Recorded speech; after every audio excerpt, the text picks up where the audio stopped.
What's going on, stackers? So in this video I want to share 3 tips to help you get to that first $1,000 with self-publishing low and no content books. Now if you're new here, my name's Paddy and every single day I like to bring out videos teaching you how to make money with nothing more than your internet connection and your laptop.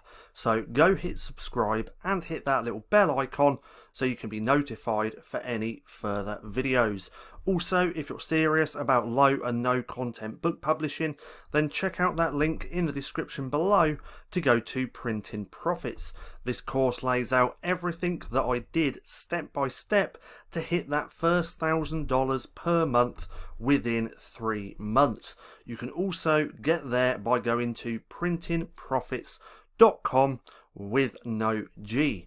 So, hitting your first $1,000 with self-publishing low and no content books.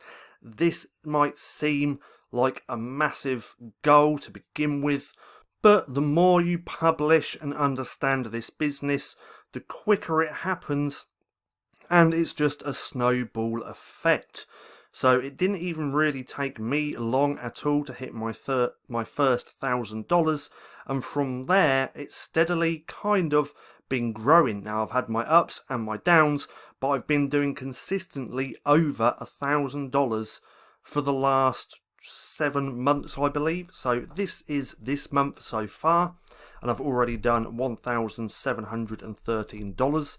If we go to all time, let that load up for a second, we can see it took me 3 months to get to that first $1,000, and even though every month has been completely different, because it always will be as your book rankings change hour by hour, I've still consistently hit over $1,000. So this month 1,700, last month over 3,000, the month before 1,500.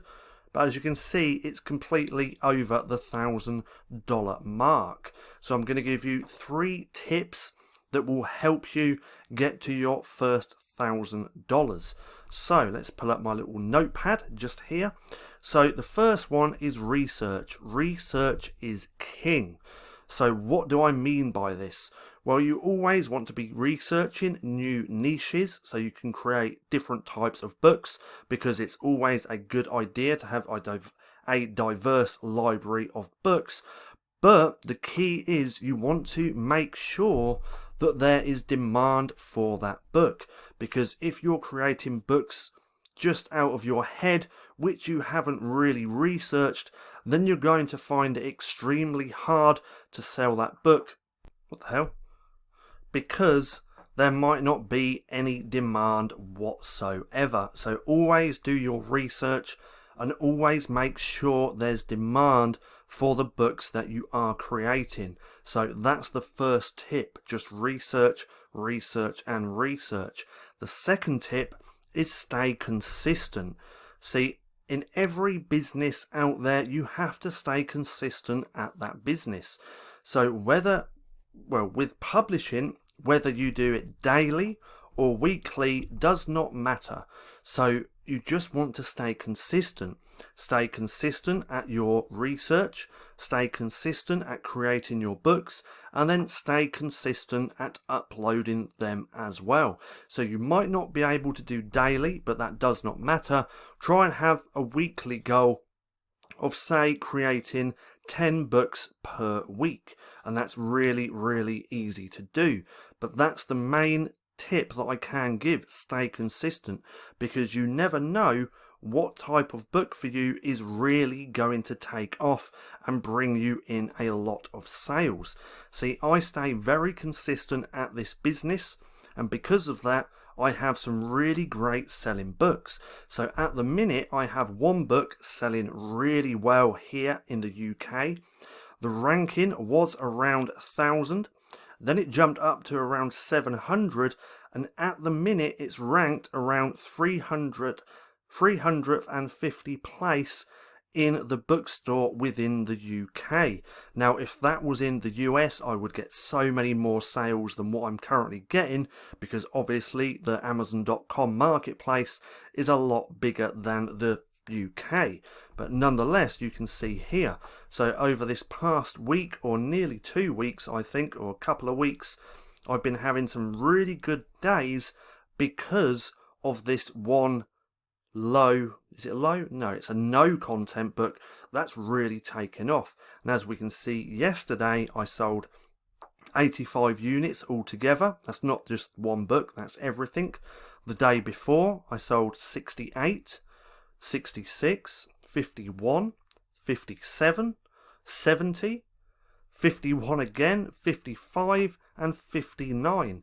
So this is actually one of my best weeks that I have had in a long time, and it's all coming down to that one notebook that I created just here, which this month alone has sold, that's the wrong one, this month alone, it's this one, has sold 583. Actually, that's wrong. Sorry, that's all time. So since publishing this book, I've sold 583 units and done $1,121 just with that one book. So if we go back to this month and then scroll down, I've sold 408 units this month alone just with that one book. Now, I reckon personally, if I didn't stay consistent at this business, I wouldn't have researched that niche, I wouldn't have created that book, and I wouldn't be getting the results that I'm getting if I didn't stay consistent. Then the third tip I'm going to give you is just always be trying to improve on every aspect of this business. So always be improving on your research, but more importantly, always be trying to improve on designing your covers. See, if you stay the same, how do you put this? You can't stay the same and expect everything to change. You constantly want to be trying to improve on absolutely everything. This is what I'm doing myself. So I still try and improve on my research. I still try and improve on creating my covers. I try to improve on creating the interiors, and this is how I'm growing I'm just always trying to improve and master low and no content book publishing, and that is what I do every single day. So these are the best tips that I can give you to hit that $1,000 mark. So it's research, stay consistent, and always, always, always be trying to improve on every aspect of this business. So I hope you enjoyed the video. If you did, don't forget to give me a thumbs up. Also, go hit subscribe and hit that little bell icon so you can be notified for any further videos. That being said, I've been Paddy, this has been Stacking Profit, and I'll see you again soon.